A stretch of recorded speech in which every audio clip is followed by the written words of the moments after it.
Yeah, so that little piece of audio right there coming out of the break was when William Pace joined my radio show in Dayton, Ohio in 1998. And joining us now, Jake, live from Dayton, Ohio, live to tape. We're just taping this, William. It's the great William Pace. Yeah. The man himself. Good to be with you. Thanks for joining us. You bet. William Pace. It's been so long, my friend. It's great to see you. Yes, it has. It's good to see you too, Dan. Doesn't he look great? Well, thank you. Do you think I look a little thinner? Yes.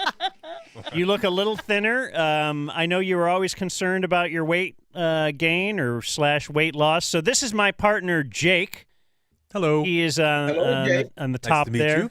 And we're here with Blake as well, and my good friends Mike and Julie. They're the two on the couch. It's kind of a Hi, William. Glad to meet Hi, you. William. a May-December romance that Mike and Julie have going. You could say that. But we'll deal with that Okay. on another time. I mean, it's it's the way things are. Yeah. Yeah. So how's Ohio? Well, Ohio is Ohio. And you know what? Ohio is Ohio. And, I've learned to count it all as joy.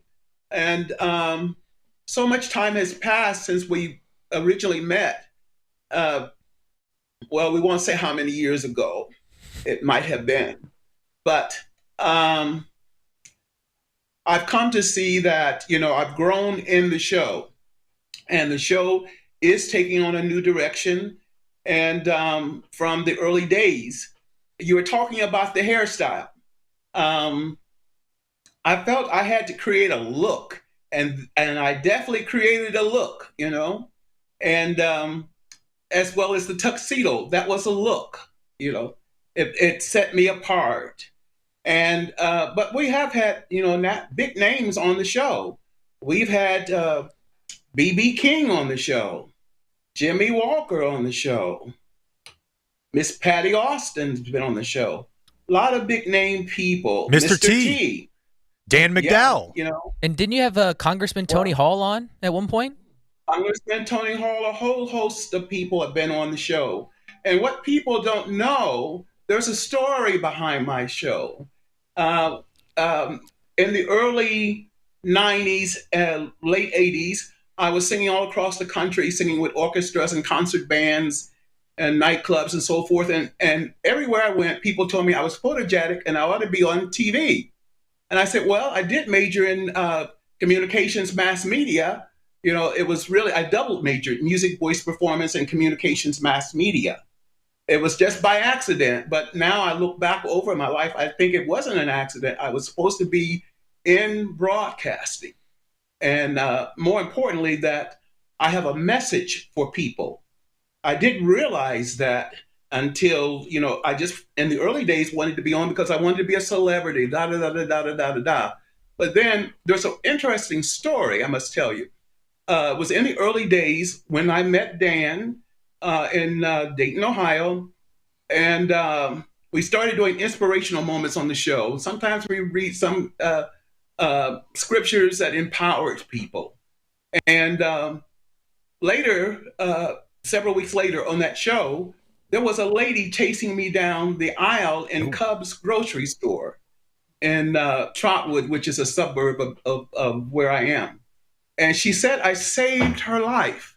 And I said, what are you talking about? And she said, one night, she wanted to take herself out. She didn't have a gun. She went in the kitchen thinking that she could find a knife or something. And something told her to turn the little TV on that was on the counter. And there was William Pace. Wow. And this day, I don't know what I said. I don't know whether it was, we had started some inspirational moments on the show. Sometimes we would read some scripture. Something I said made her not take her life. It wasn't And put then- down the knife. It was something a Yes. Yes, little she put deeper the than knife that. down. She put the knife down, and it was in that moment that God said, "No, this is not about you trying to be some celebrity. This is about you touching the lives of people." I remember And that really is. Yeah, I'm sorry. I mission of remember the a show. similar story with me though. When I turned you on, I was about to go to sleep, but instead I turned you on and then I stayed awake and watched. So it's kind of a It's pretty much the same. analogous to that other You story. were staying the course. Yeah, you're Oh, you know what you are, William. I remember this from watching your show and watching some of the old clips that you sent us. It was a tractor beam. Like I could not take my eyes off of you. And I feel very similar right now to the way your show must be, because you never know what you would be doing. You might be interviewing a big celebrity like Representative Tony Congressman Tony Hall. Congressman Tony Hall, or you might be singing some Pavarotti. Yes, and when I don't sing on the show, people call in and say, "We didn't hear any music today. What's with that?" Yeah, and Gotta they're give the picking up the people- knives. Got to give the people what they want. Yeah, So- Yeah, and we do. That's awesome. That's what And, we're trying to do here on our show. Maybe not specifically save people's lives, but provide a positive message. inspire. But inspire for sure. Yeah. Stay the course. But back to creating the look. How often did you have to get something done to your hair? So you're on TV. You Well- got to stay looking nice. But as the hair being part of the look, how often did you have to do something with it? Well, I said in one of my concerts one time, it isn't easy trying to be tall, dark, and handsome. It's a job. Trust me, I know. It's a job. And but then I said, well, folks, I have to keep trying. I can't give up. And that got a big laugh from the audience. But yeah, it takes, it was a look, Yep. I go in between the Jerry curl and the Wave Nouveau look and all of that. And it's attracted a lot of attention. But for the most part, I'm afraid to change it because I tell you why. We were doing a promotion for the show and this billboard. And somebody came up with the idea that they were going to put my name in fire and have that up on the billboard. And I said, oh, no, we can't do that. My fans will think I've turned to drugs or something. So Don't want that. we had to change that whole thing and just put nice big fonts, William Page Show. See, I thought you were going to But, say they would spell out William Pay Show out of like Jerry curl hair. You just kind of spell it with Well, letters like that's that's better than fire.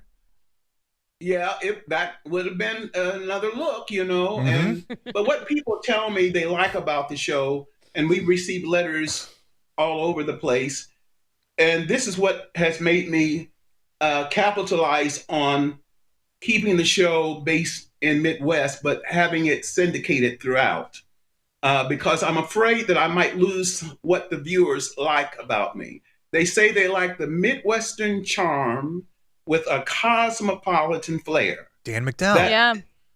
That's what we love You about know, our friend Dan too. He kind of has those same characteristics. Midwest.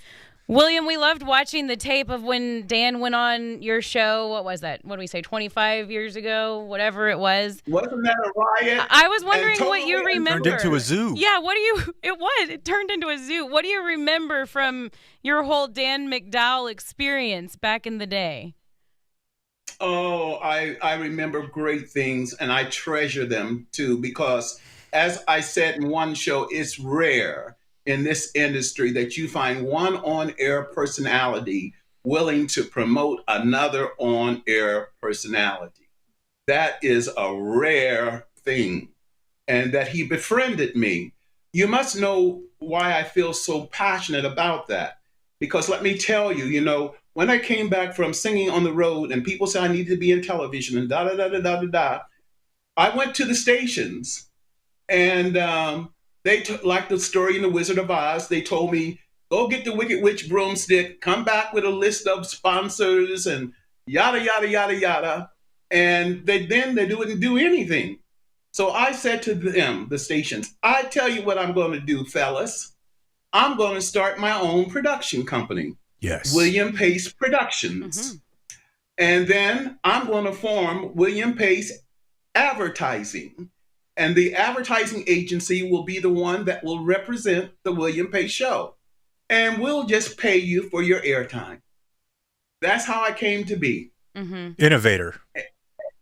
So you don't really see problems, you see solutions. Yes. He stays the course. Yeah. Well, yeah. Yes. Yeah. That stay the course has been a precious mantra from God. You know, you just never know what's going to happen at any time, like today, and you just stay the course. Right. Is, you know, Now your look is fantastic, and like Jake said, that stands out. It's changed throughout the years, but let's get to know the man behind the look. Let's get to know William Pace himself. Well, who William Pace? Who are your like growing up? Who are your role models? Who inspired you to become the man? Besides me, who has inspired you to become the man that we see before us today, William Pace? Well, as a kid, there used to be, in the early days of broadcasting, there used to be the 50-50 Club, or what was called the Ruth Lyon Show. And she was on in Indiana, Kentucky, and Ohio. And people would take the bus to go to the Ruth Lyon Show, and they would have years of people on the waiting list for years to get in to the Ruth Lyon Show. And it was sort of like a eclectic mix of what my show is. She'd have people singing on the program, then she'd have celebrities on there, then there'd be local personalities, and then there would be featured stories. And nice piece. Somewhere that sowed a seed in me to do that. And as a kid, you know, my parents would always tell you, I told you to sit down and hush up. And that was a sign there that I would be in some form of talking in the public's eye, because they had a hard time trying to get me to hush up. Yeah. And so, but did I answer your question, Dan? Well, you know, Ruth Lyons is very interesting, but I do know that you know, elsewhere in media that you used to be a big fan of.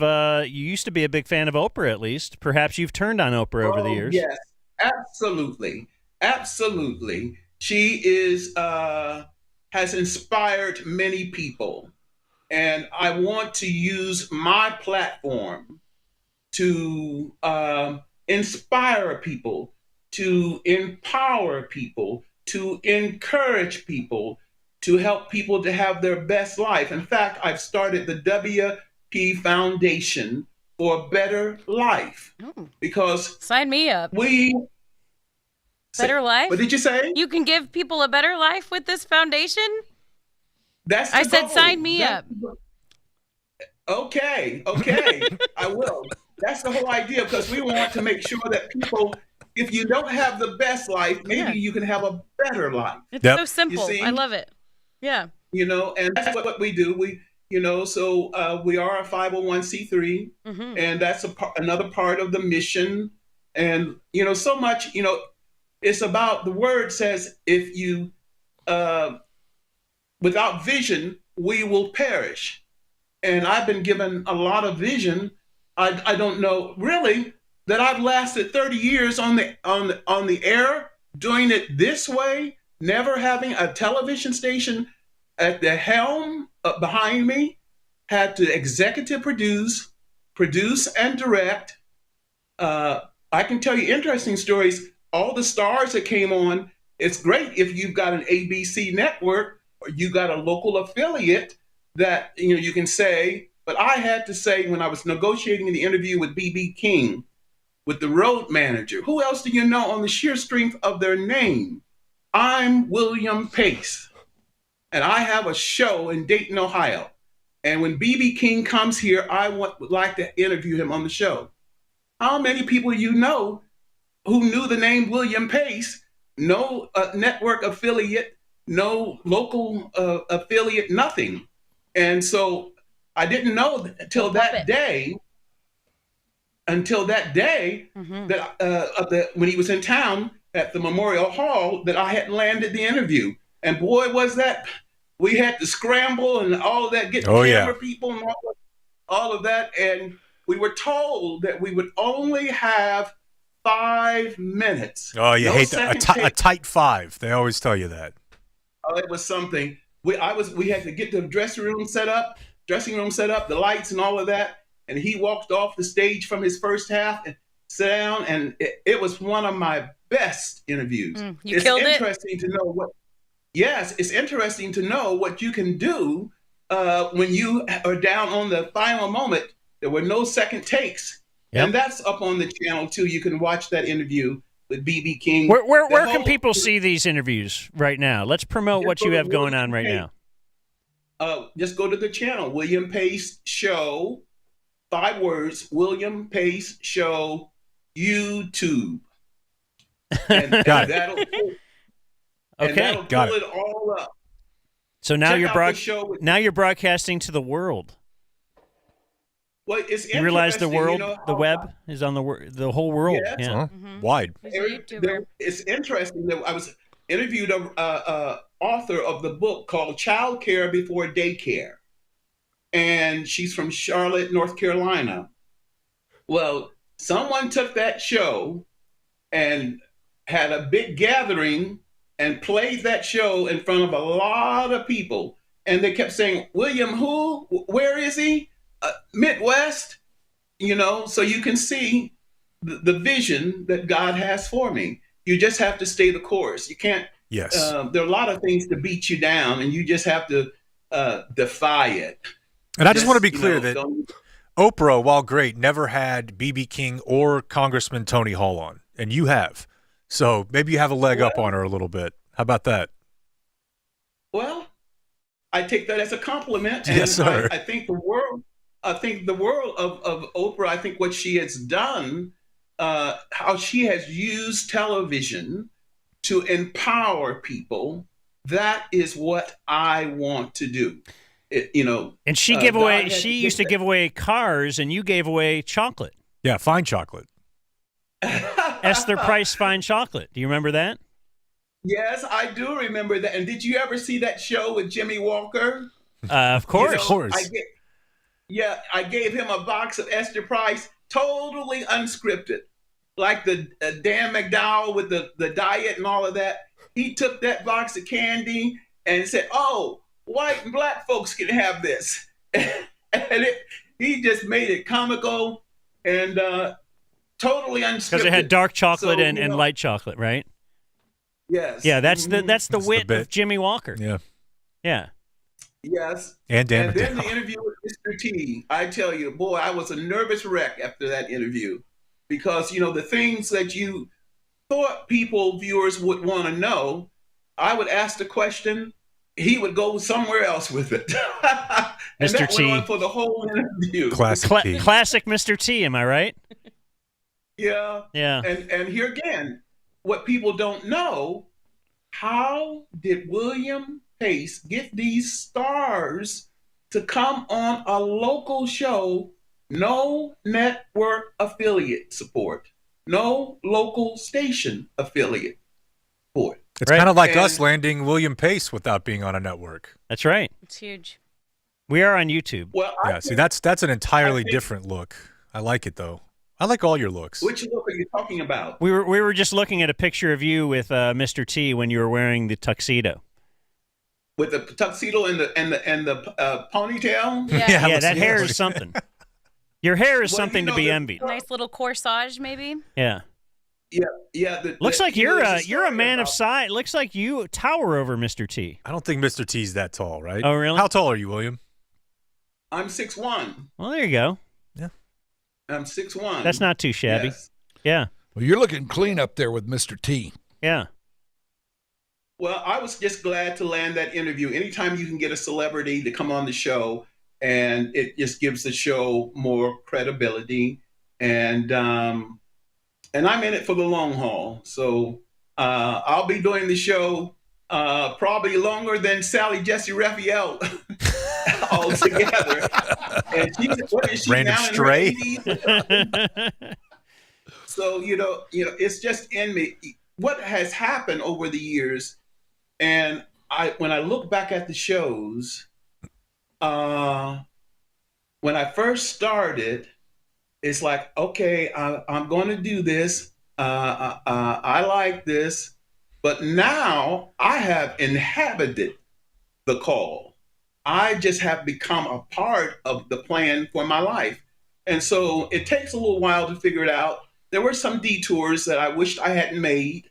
But, then God shut down all the detours and he said, this is the call in your life and you're going to stand in it. Okay. Boom. So you have inspired us, and I want to show you how you've done so. So can we do this video, man? Can we play the William Pace Open to his show?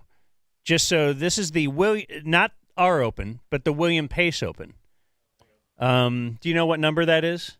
It should be one. Of your cuts? Oh, okay. So this is your Open, just for those who are just tuning in, which is silly. Yes, because I noticed that. So this is your... I noticed it. This is the Open to your show, okay? The William Pace Show through the years has been a beacon of light in the Midwest, taking you to such destinations as the Navy Pier, you're on a boat, the Palmer Hilton Palace Hotel, you're in a restaurant, Village, the Showboat Majestic German Festival, Theatre, the Ohio Village, and the Krohn Conservatory. You're There's always looking at something flowers cooking in the kitchen. On the William nice Pace pastry. Show. Some of the biggest stars, entertainers, there he is. and There's political B.B. figures King. like B.B. King, Jimmy Walker, Bob Carlisle, Patti Austin, Mr. T, Whitley Phibbs, and Congressman Tony Hall have appeared Tony on Hall. the William Pace Show. How in the Now, hell do you without land further Tony ado, Hall? we So proudly present the William Pace Show. you have inspired us to create a new Open for our show. And our show is called The Dumb Zone. Do you have the Open for our show? Can we play that for William? Hold on, let's in the DFW Metroplex, taking you to such destinations as Above Dan's Garage, the Alamo Draft House, Deuce Robinson's Family Farm, Paris, and several rich people's homes. There's always plenty of Kemp spins. Yeah, on the Dumb Zone podcast. Some of the biggest stars, entertainers, and political figures like Drop Beth, Ted Emmerich, Haralabob Valgaris, Julie Dobbs, Sarah Heppola, Quincy Carter's voicemail, and former city council member Philip Kingston have appeared on the Dumb Zone podcast. Now, without further ado, we proudly present the Dumb Zone podcast, a no puppet production coming to you live via tape from the heart of DFW. How you like that? What do you think? Oh, I love it. I've loved it. So if I have inspired you, that's a good thing. You continue to inspire to this very day, William Pace. And well, that's what I want to do. Yeah, and we appreciate. Would you like to leave us with any kind of a song? I know you used to sing for our radio show back in Dayton. Oh yes, That's what I was hoping. Yeah. You were hoping. I was hoping that I could hear you sing. Yeah, I've heard a lot about your singing. Boom, I was boom, hoping boom, to hear boom, something. boom. Okay, well, how about me singing the theme song for Dan McDowell's radio program here in Dayton? What was that? Say what? Go ahead. I'm Okay. sorry I interrupted you. Okay. You're making a first-time call on the radio. Welcome, welcome, welcome to the Dan McDowell Show. Yes. That was the jingle. Wow. Beautiful. Wow. And then he made that the jingle on his radio show. That's right. What an Remember honor. that, Dan? Yeah. Hey, would you do this for us? Because I know you know this song very well. So we're called the Dumb Zone. I'm sorry Kinda that we're funny, called right? that. It's not a great name. They're not really dumb though. We got sued and stuff. It's a That's long a joke. story, William. Yeah, and we're about Okay. we're about to have our 1-year anniversary, or I guess you would call it a birthday. Would you Okay. sing "Happy Birthday" to the Dumb Zone, and then we can play it You on? got it. You don't have to. Yay! Okay.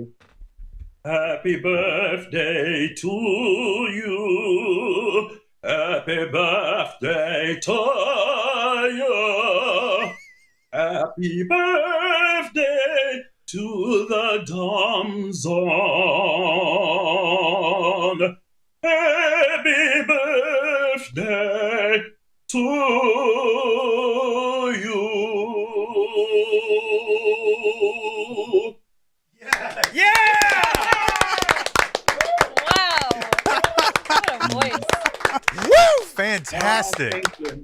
William, thanks for joining us. We'll do this again sometime, I promise. You're a Thank you sweet, so sweet much. man. Thank you. Appreciate you. Great to meet you. Okay, take care. Good to talk to you all. All right, Bye. thanks so much. Bye, William. The great I love you. William Pace.